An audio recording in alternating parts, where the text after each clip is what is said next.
জঙ্গলের ঠিক মাঝখানে ছিল একটা ফলের বাগান। মালটা, কাঁঠাল, জামরুল, পেয়ারা আর লিচুতে ভরা। এই বাগানের মালিক ছিল হস্তি মামা। তিনি খুব গর্ব করে বলতেন, এই বাগান আমার সন্তানের মতো, কেউ চুরি করলে রেহাই নেই। একদিন বাগানের চারপাশে ফল পড়ে থাকতে দেখে হস্তি মামা ভাবলেন, কেউ তো চুরি করছে বুঝি। তিনি গেলেন বাঘের কাছে। বাঘ ভাই, তুমি তো জঙ্গলের সব চাইতে ভয়ঙ্কর, তুমি পাহারা দাও, আমি তোমাকে সপ্তাহে এক ঝুড়ি লিচু দেব। বাঘ তো বেজায় খুশি।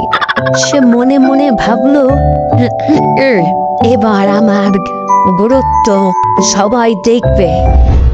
বাঘ গম্ভীর মুখে বাগানের এক কোণে বসে পাহারা দিচ্ছে। হঠাৎ গাছের তলায় কাঁপা কাঁপা গলায় কেউ বলল, বাবা তো একটু পেয়ারা খেতে চাই। বাঘ তাকিয়ে দেখলো এক বুড়ো হাঁটতে হাঁটতে আসছে, হাতে লাঠি।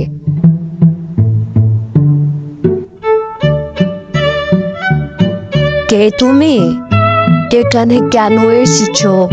আমি গরিব মানুষ, 3 দিন কিছু খাইনি, শুধু একটা পেয়ারা দিলে আমি চলে যাব।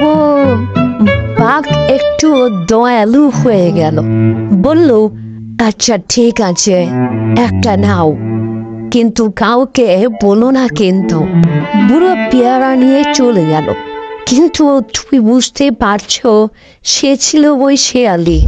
এবার শেয়াল এলো বাচ্চা ছেলের ছদ্মবেশে, ছোট গলা, একদম ছোট মানুষের মতো। বাঘ কাকু, আমার মা অসুস্থ, এক মালটা এনে দেবে, খুব দরকার।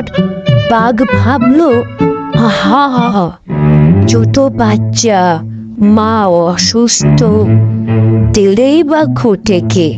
এইভাবে সে মালটাটাও এনে দিল। এবার শিয়াল এলো সন্ন্যাসীর সাজে, হাতে পুঁথি, গলায় মালা। ওই বাপ, আমি তপস্যা করে ফল খেয়ে একটা জামরুল দিলে তোমার মঙ্গল হবে। বাঘ গর্ব করে ভাবলো, আমি যদি না দেই সন্ন্যাসীকে, তাহলে তো আমার পাপ হবে। পরের দিন হস্তি মামা এলেন বাগান দেখতে। তাকিয়ে দেখেন বেশিরভাগ গাছ ফাঁকা, ফল সব গায়েব।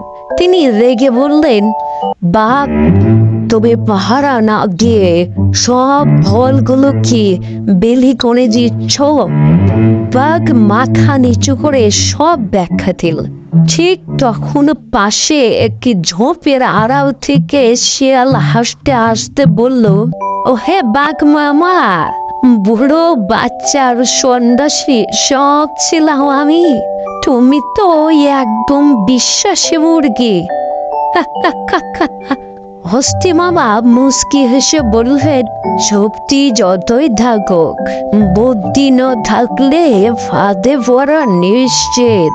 বাঘ তখন বলল, ঠিকই বলেছ, এবার থেকে আমি সব কিছুকে সন্দেহের চোখে দেখব। শিয়াল চোখ টিপে বলল, তা না করলে ভালো, আবার আসবো অন্য রূপে।